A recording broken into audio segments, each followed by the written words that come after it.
evening, we bring you the latest in the world of sports. I'm Paulo Del Rosario. And we give you the conversations you want to hear from your favorite icons and athletes. I'm Bea Diaz Fabros. And in tonight's game plan, we'll break down the key takeaways from the matchup between Gilas Pilipinas and New Zealand in the FIBA World Cup qualifiers.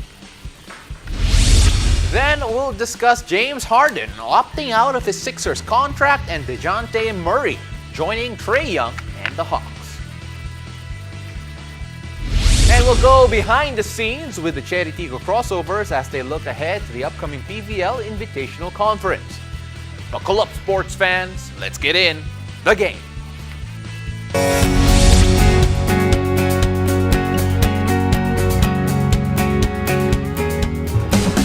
Gilas Pilipinas fell short against New Zealand in the recent matchup for the FIBA World Cup qualifiers.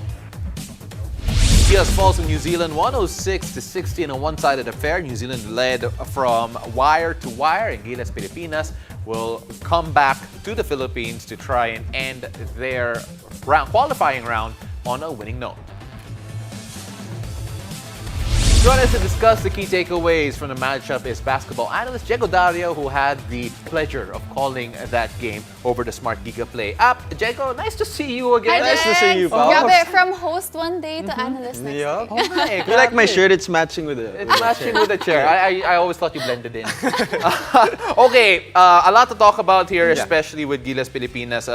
Despite the big loss, there are a lot of key takeaways there. Where do you want to start? All right, so I know it was a tough loss for Gilas Pilipinas, Jegs, but one key takeaway that you mentioned is that they had a great third quarter and they can definitely build from there as they go up against India also next Sunday. Yeah, I think they should build from that third quarter. They did a great job. I think they were outscored just 26-20, so that's just a 6-point differential. If you look at that third quarter alone, and they lost by 40, but if they look at that third quarter, they took care of the basketball better. They limited their turnovers. And secondly, they were able to push the pace. They were able to get rebounds and get stops against New Zealand. That allowed them to get into their offense more, and their outside shots also went in that third quarter. Very crucial. That was actually a bounce-back third quarter, Yeah. considering that in the second quarter, natalong Gilas Pilipinas, quarter scoring-wise, 24-8. So, in terms of, is it an improvement? I think it's clear to say. There are some stars there that did shine definitely for Gilas Pilipinas. You mentioned, in particular, Carl Tamayo and Renz Abando. Interesting that you mentioned Renz, considering he had a opening turnover actually for Gilas Pilipinas in the first quarter, and yet was able to come back in the second half after barely featuring in the first half and actually becoming one of our key offensive players here for Gilas. Well, let's start with Renz Abando. You were correct. First half, Coach Nenad put him out after that turnover, but he was able to bounce back in the second half, especially in that third quarter. I think it's better for him to go off ball. He was going for the pin downs, staggered screens, plays being called for him, rather than him handling the ball and trying to create plays. He was better off ball. He was able to go for his catch and shoot and use his athleticism. But for Carl Tamayo, I think here for Gilas, he has really shown his versatility. He can shoot from the outside, we already know that, but now he's able to play make also for some of his players, for some of his teammates rather, kicking it out, and also he can go one-on-one against, I think this New Zealand team, they're a better team that they fielded in compared to the first round, and Carl Tamayo still was able to do well, especially in one-on-one situations. So definitely for these two collegiate athletes who are having their debut performances in the FIBA World Cup qualifiers, relatively good performance for them. But let's talk about the rebounding situation of Gilas Pilipinas. Now we all know we're only fielding an 11-man roster, and without Ange Kwame, that would really be the biggest barrier for Gilas. You mentioned that they need to be able to crash the boards for Gilas. And I think, we really felt the absence of Ange Kwame, not just in rebounding even. New Zealand, they were able to drive downhill. No one was there to, change shots. You don't even have to block the shots. You can just change the shots of New Zealand. And we really missed Ange Kwame. So for them, looking forward to their next game against India, they have to gang rebound. They can't expect just the bigs to get rebounds and box out the others, especially with Amritpal Singh for India, a 6'11", 7-footer that's going to be, manning the paint for India. They have to rebound as a whole unit talking about Gilas Pilipinas. I like the pronunciation there. I think he got that right. Yeah. And of course, just to add on to the point that you mentioned, of course, we don't have a rim protector in Ange Kouame, but then I think a key thing that we have to watch out for also is the point of attack defense that the Philippines showed, because New Zealand penetrated every which way. No one could stay in front of their man. So let's see how that changes in the upcoming games, and of course how these players develop with regards to that. But then there's another issue here, another stat line that we need to look at. Exactly. One thing that I think we can control also in the upcoming games is the turnovers. And you mentioned how Gilas Pilipinas needs to take care of the ball much better after this game. And I think we have to credit the New Zealand defense also. They were able to play defense very physical but without fouling. You know, they know that borderline between fouling and just playing physical. And I think Gilas Pilipinas had a tough time in trying to execute their plays because of the physicality and the length. But I think they will learn from this experience, especially moving on to India. India, they don't really play a lot of pressure defense, so expect Gilas to be able to execute better on offense. 32 points of turnovers, you mentioned it a while ago, for New Zealand against Gilas Pilipinas. Everyone turned the ball over. It's interesting to note, okay, so we had a hard time taking care of the ball. The player with actually the most turnovers is actually our brightest spot, Carl Tamayo, who had quite a few. But you look at the turnovers that we committed, is it all down to being young? Not just young age-wise, but then young in terms of experience on the international stage? I would believe so. I mean, these guys probably trained for just not a very long time. Although they know each other, they've played against each other in the UAAP, they were teammates in the UAAP, but it's different. You know, playing against international level basketball, they will learn from their mistakes, and they will learn from the defense that was being put on by New Zealand. Well, hopefully, you know, their chemistry is something that they will need to work on, because looking forward, their next game is at home court versus India on Sunday. Looking forward to that game, Jegs. What do you think they need to adjust in particular to finally get that win versus India? We mentioned it earlier. I think the rebounds and, you know, just gang rebounding, especially with big guys in India. I think committing fewer turnovers. But I think they should push the pace more. I think they do better in open court, especially Dwight Ramos, Kiefer Avena. When the defense is not set, they do a great job in using their talent. They should do the same against India. Well, you know, Jegs, we're going to hope that we have a great result coming against India very, very soon at Smart Araneta Coliseum. And we hope to see all you guys there. And yeah, take it away. That's right. After the break, we'll break down the latest blockbuster trade in the NBA. How far can the Atlanta Hawks go with their new all-star duo, Dejounte Murray and Trae Young? Stay tuned. You're watching The Game.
Dejounte Murray is heading to the Atlanta Hawks, and James Harden is opting out of his contract to make space for the Lakers to sign, Sixers rather, I said Lakers, my bad, to sign PJ Tucker.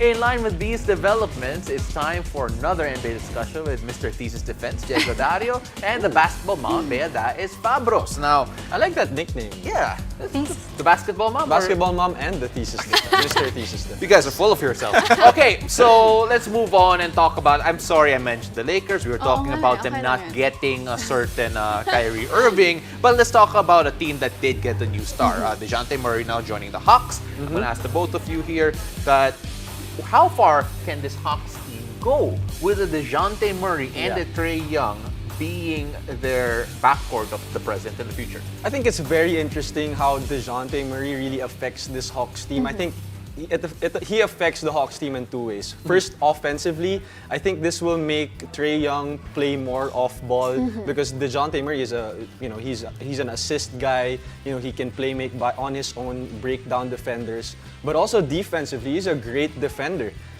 He can switch 1 to 3. He can guard wings, and he's a triple-double machine. He almost averaged a triple-double last season, and this is going to be a great way for Trae Young to really lessen his usage rate when it comes to going for the ball. And for him, he's going to be fresh when it comes to the playoff time.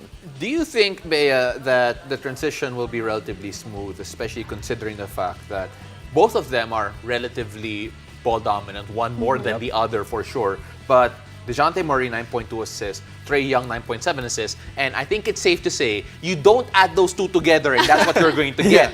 Something has got to give. Exactly. I think, what Diego mentioned, that Trae Young will be more off-ball because he's a better shooter than Dejounte Murray. Yeah. So Dejounte Murray, I think that he'll be more the playmaker in this very exciting duo. I think they'll be one of the best backcourt duos that we have in the NBA. I mean, I think he's a two-way player, and that's what makes it more exciting for the Hawks. After ending the season last year at 8th place, I think that they'll really be able to shoot it up higher in the standings this coming season. But in terms of making it all the way in the NBA, I think that the Eastern Conference teams are very stacked and it will be very difficult. But in terms of standings, I think they can notch it up a little bit higher this coming season. Take a look at the Hawks under contract for next season. Again, these are under contract. This is as of not now. As of now. I would not be surprised if we see a move for any of the starting five that's on the left of your screen, or maybe even a DeAndre Hunter or a Kevin Huerter.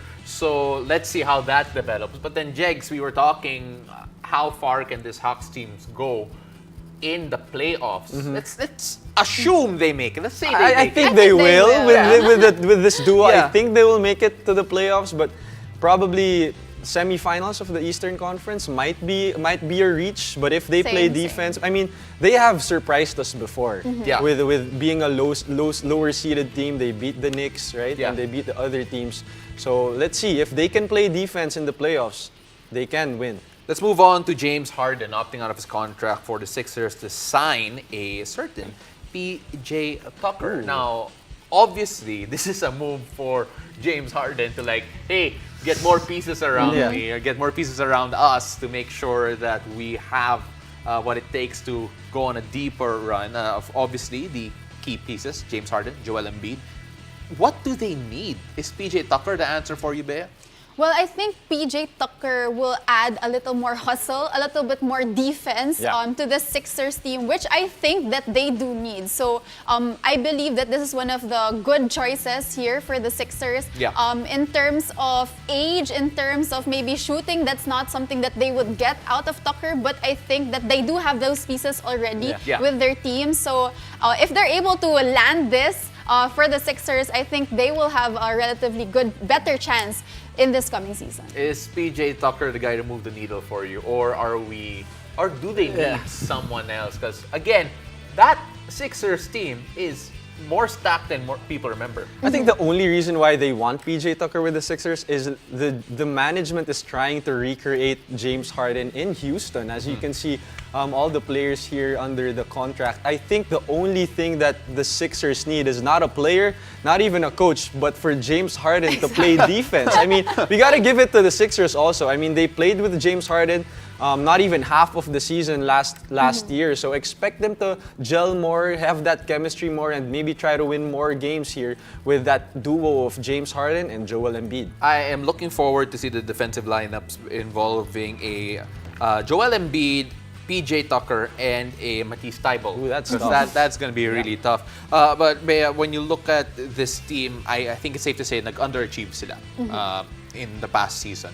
And apart from, let's say, having PJ Tucker there and obviously getting more focus on defense, do you think that that's the area they need to work on the most? You know, I think that the only thing that they really need to focus on is James Harden being in tip-top shape this off-season. Okay, So, we're 'cause I here for think- James Harden. To be honest, I think that he played relatively good but was inconsistent in his short stint with the Sixers. Yeah. And especially in the postseason wherein his numbers even dipped from the regular season with the Sixers. So I think that he will be crucial. We all know that they're trying to build around him and Joel Embiid. So he needs to be able to, play at his tip-top best if they really want to get that crown next The funny thing is, I think people are expecting Houston Rockets James Harden to come back.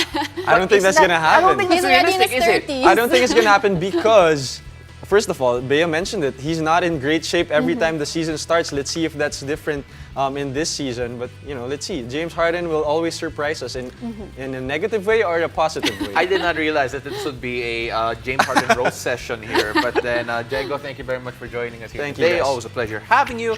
And Bea, take us away. Thank you so much, Jegs. Now, when we return, Alexis Tinsay takes us behind the scenes with the Chery Tiggo crossovers in BTS.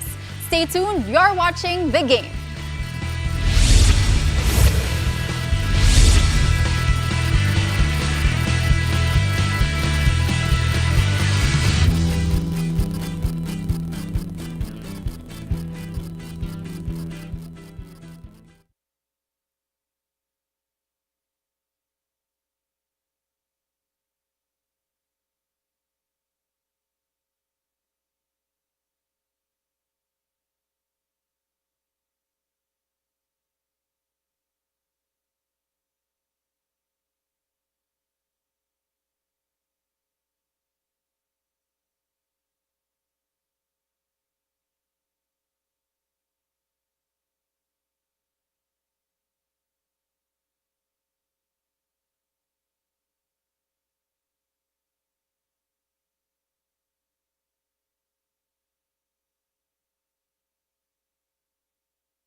You're watching The Game. We are just 9 days away from the comeback of the heart of volleyball. Tonight, Alexis Tinsay takes us behind the scenes with the Chery Tiggo crossovers as they look ahead to the PVL 2022 Invitational Conference and their plan to return to the podium in this edition of BTS.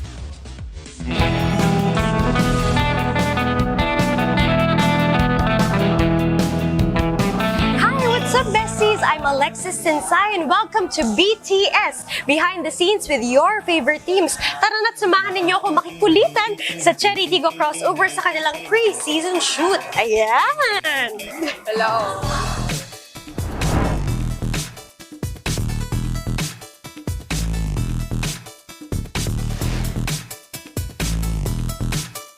Ano yung mga pagbabago sa team nyo? Siyempre, bago lahat ng mga mukha, mga aura na. Siyempre, yung aura dapat yung pinaka-importante. Aura, oo. Aura. Oh, speaking of aura, ano sa tingin nyo, paano kayo babawi this conference? Teamwork, communication, enjoy. Tama. Teamwork, communication, enjoy. Okay ba yun? Oh, okay yun. At saka, may fast talk ako sa'yo, pero 3 questions lang. Okay, ready ka na? Okay. Opo. Number 1, buffet or tulog? Tulog. Tulog. Number 2, conditioning or team building? Conditioning.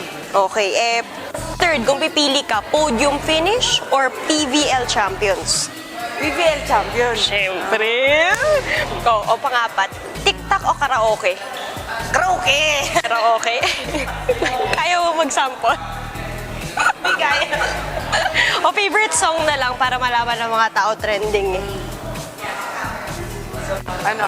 Kapayapaan. Kapayapaan, grabe. Oh.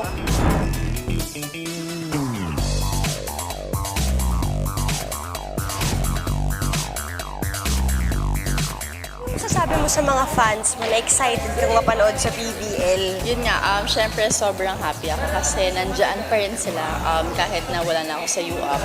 Nandito na sila sa pro. So yeah, so happy. Yes, and syempre, ano yung mga exciting things na pwedeng mapanood ng fans niyo from Chery Tiggo this coming season? Ano exciting? Yung mga talagang mabubulaga sila, mga bagong moves, bagong moves? Oo. Syempre, abangan niyo kasi meron kaming bagong setter. Sobrang kulit niyan. Kaya yan. Syempre, yung kulit ba, malaking factor yun sa nyo, team gelling nyo, sa cooperation? Syempre. Kasi syempre, di ba siya yung nagbibigay ng saya sa kahit hindi sa loob ng court, kahit sa labas. Syempre, sobrang kulit ni Alina B since dati pa kaya yan. At saka ano naman masasabi mo dahil nga you talked about a new setter, kamusta yung communication ng team? Yun ba yung in-improve nyo for this coming season para makabawi kayo from last season? So far naman, yun pa rin yung ano namin, wino-work on para syempre mas maganda yung communication namin sa loob ng court.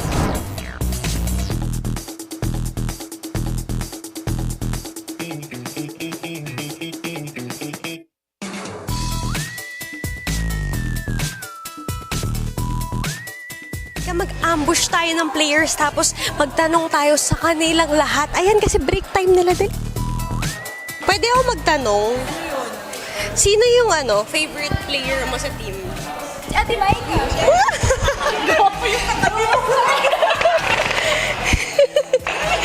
Dahil magkatabi kayo.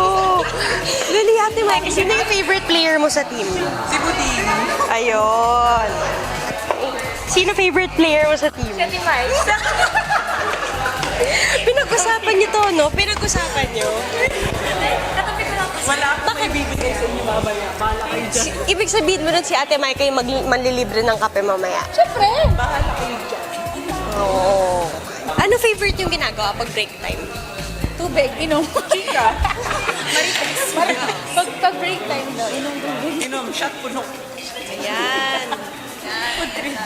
Tingnan natin kung pwede sa rated parental guidance sa atin. Shot puno ng tubig. Ayan. Okay. Kasi break time. Tubig na may cherry. Tama. Ayun.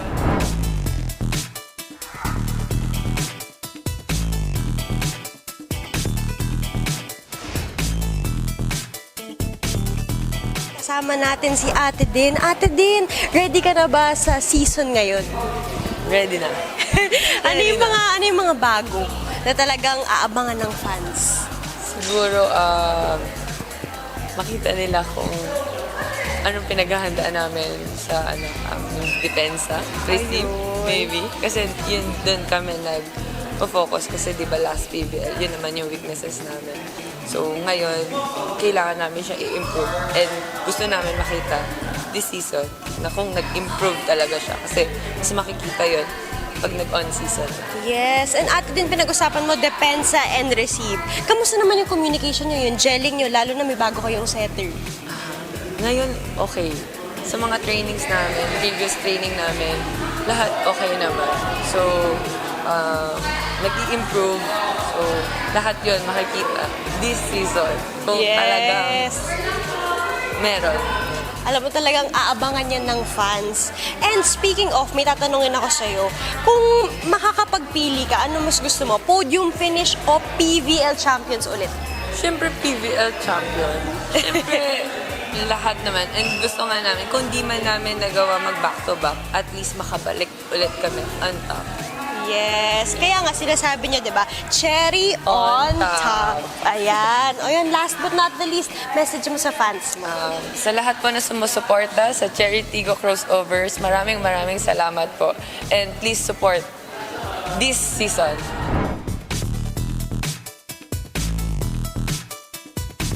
Thank you for watching BTS here on The Game! Cherry On top! Bye!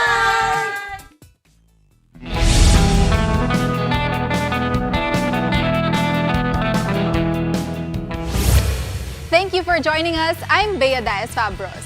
And that was Alexis Tinsay with BTS. Catch us weeknights here on One News, One Sports, and One Sports Plus. I'm Paolo Del Rosario. This has been The Game.